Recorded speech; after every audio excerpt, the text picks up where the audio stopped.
Alright, welcome everybody to part 3 of mixing with stock plugins, where we're doing a mix with mostly stock plugins, and we're also doing the same mix with nothing but Waves plugins and Slate digital plugins, and then at the end we're going to compare them. So we've already done mix bus and drums, so today we're going to be taking a look at bass guitar, and this is going to be a very important video for the series because, as you know, if you do any kind of mixing, low end is something that can really destroy your track. I mean, it kind of makes or breaks a good mix. So I just want to start by saying that I'm really surprised how well these stock plugins are keeping up with the third-party plugins, and it's a different sound, but it's a good sound nonetheless. So let's go ahead and get started. We're going to start on the group channel, or the bus, the bass bus, and then we'll move on to the individual tracks from there.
Finally alone, with a peace of mind that I've been searching for, and all I seem to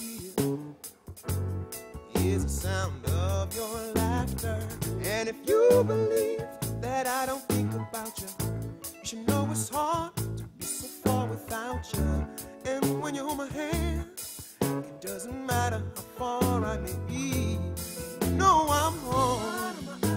I was there like a star. Gift of the present always lives in your heart. So let's enjoy our time. I'ma lean on you, you lean on me. So good when we're together. Now you should know I won't lose my way. Love always saves me. Love always saves me. Whenever I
peace of mind that I've been searching for, and all I seem to hear is the sound of your laughter. And if you believe that I don't think about you, you should know it's hard to be so far without you. And when you hold my hand, it doesn't matter how far I may be. No, I'm home. I was there like a start. Gift of the present always lives in your heart. So let's enjoy our time. I'ma lean on you, you lean on me. So good when we're together. Hey, now you know I won't lose my way. Love always saves me. Love always saves me. Wherever I go, wherever I lay, now you should know I won't lose my way. Love always saves me. Love always saves me.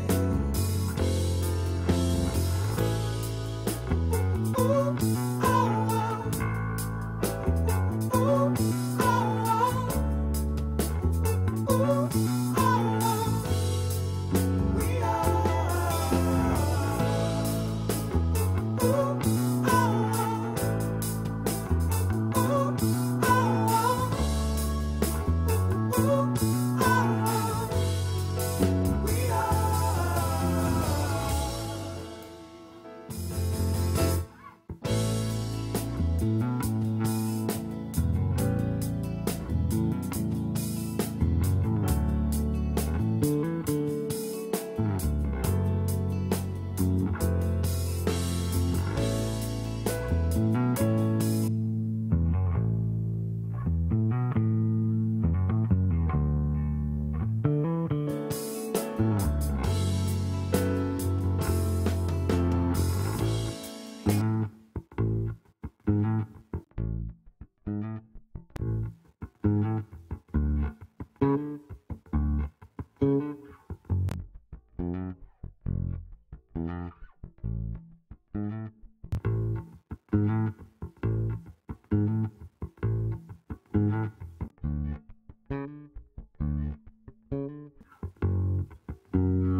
Sitting in this room, finally alone, with a peace of mind that I've been searching for, and all I seem to hear is the sound of your laughter.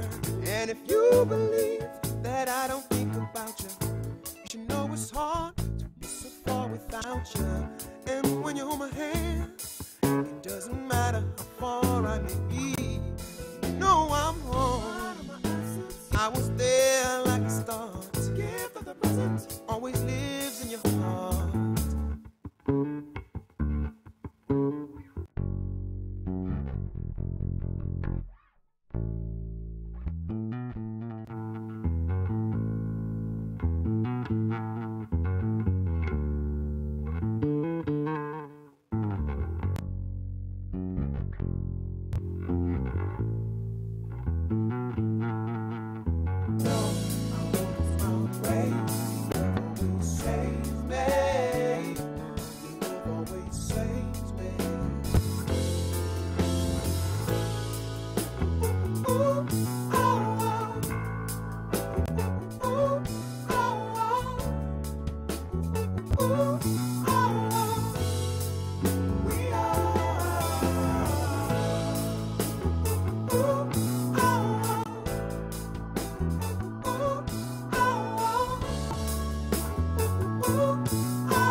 Okay, so let's check out what we did there. So as with the drums, I started out with the tube saturation because like I said in the drums video, this is kind of my console emulation. I'm trying to emulate everything being ran through a tube console because this is kind of a vintage sounding track, and really old desks actually used tubes in them, and kind of imparted a unique character. And then also going along that vintage sound, I'm using tape tape emulation, which this Magneto 2 is actually one of my favorite plugins. It's really, really great. I don't think it's as good as the Slate VTM, but hey, this is stock with Cubase, and if you can't afford the VTM, this is a really great plugin. So this kind of just, the tape really helps mold the low end together, and it also gives it a little bit of a low end boost, but it also kind of gets rid of that harsh top end of the strings. And as far as EQ, I'm just rolling off up to about 40 hertz because I'm making room for the kick drum.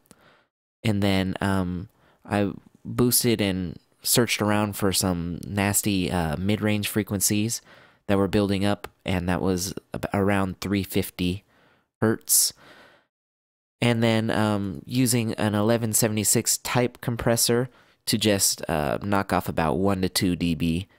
And the reason I do EQ and compression on the bus level is because there's 2 bass tracks, and to me, when you process the bus like that, it kind of, the word that everybody uses is glue, and I see why they use that, because it makes it sound like, instead of having 2 separate bass tracks, it makes it sound like one cohesive sound. So that's it for the bus. And then real simple on the tracks. Let's start with the bass DI. I rolled off around 31, also just to get rid of some of that muddiness and make room for the kick drum. Same thing, tried to get rid of some harsh low mid frequency. That was around 540. To make the mids cut through a little bit more, I boosted a little bit here at 3.2K, and then I rolled off some of that string sound at around 9K. Because to me it was just a little overpowering. And then I use the auto gain here just to make sure that my volume stays consistent. And then I did a shelf here at about 90 hertz just to make that DI just a little fatter. Then I went over to the compressor, and typical settings, kind of a medium attack, fast release, and then a 3-to-1 ratio, and I'm getting at the max like 6 dB of compression on this because I really wanted to contain that string sound. It was a little too bright for me for this kind of track. Maybe for like a metal track or something like that, or a slap bass on funk or something, that would be great. But for this kind of track, I wanted a little bit more weight, so it's compressing pretty heavily at times. And then I'm using auto makeup gain to retain the same dynamic. Then just to show the bass amp simulator that I'm using the Ampeg B15 because this is just classic bass sound. And you know, if I had one of these, I would reamp it, but this is so much easier anyway. And you know, that's why I'm not counting this against the stock plugins only, because this is a bass amp. I mean, I could have sent it to any bass amp and brought it back into Cubase. Okay, and then even more simple, I just copied over the same settings and then rolled off less of the high frequencies on this because I kind of like the top end of this bass amp. Same compression settings, just using less compression because I want this bass amp to be the main bass sound. And then just to fatten that up, I added a low octave, just barely blended in there, and it really fattened it up. And when I was bypassing and soloing the bass and everything, I really could tell that it's just so much more punchy. It's balanced better with the track. Sometimes what I do is I'll mix it in before plugins. I'll mix it in there a little bit quiet, so that way when I add the plugins and I do inevitably get a little bit of gain added to it, it'll be at the right volume. So to me, it's sitting a little bit better in the mix. It's punchier, it's fatter, it has that weight without being muddy. It gave some room for the kick drum and the toms. So to me, it's starting to sound better. So I hope you learned something from this video. I hope you enjoyed it. If you did, please give it a like. If you didn't, you can give it a dislike. That's okay. You're entitled to your opinion, as I always say. Thank you so very much for watching. If you really liked this, please subscribe. I would greatly appreciate that. Thank you once again for watching. I hope to see you in the next video, and have a wonderful day.